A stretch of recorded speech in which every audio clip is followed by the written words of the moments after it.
Trump ने Venezuela के बाद इंडिया को धमकाया। Let's talk about it listeners.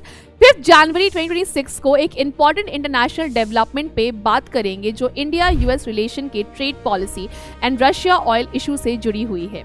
US के प्रेसिडेंट डोनाल्ड ट्रंप ने इसी दिन India and prime minister Narendra Modi को लेके एक पब्लिक स्टेटमेंट दिया है। प्रेसिडेंट ट्रंप ने प्राइम मिनिस्टर मोदी को अ वेरी गुड मैन कहा है।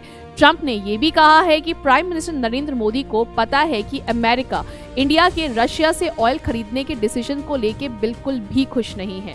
ट्रंप ने ये भी कहा है कि इंडिया ने कुछ कदम इसलिए उठाए हैं ताकि यूएस को सैटिस्फाई किया जा सके, लेकिन इसी स्टेटमेंट के साथ ट्रंप ने इंडिया को वार्निंग दे दी कि ट्रंप जो है वो इंडिया पे फिर से टैरिफ बढ़ा देंगे। ट्रंप ने क्लियरली कहा है कि अगर इंडिया रशिया से ऑयल इंपोर्ट कंटिन्यू करता है और इस इशू पर अमेरिका की कंसर्न को एड्रेस नहीं करता है तो यूएस इंडिया की प्रोडक्ट्स पे टैरिफ और भी ज्यादा बढ़ा देगा।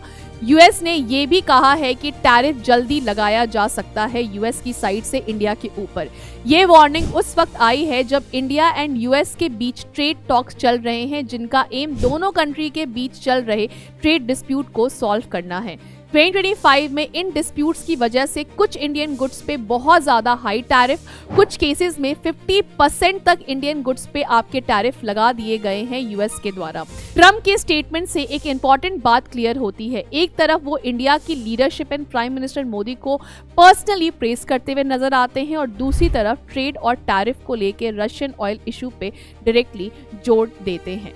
तो इसका मतलब क्या है कि यूएस जो है वो कभी भी अपना टैरिफ इंडिया के ऊपर फिर से बढ़ा सकता है अगर इंडिया ने तेल खरीदना रशिया से कंटिन्यू रखा तो। इस पे आपकी क्या राय है मुझे कमेंट सेक्शन में बताएंगे। Thank you so much.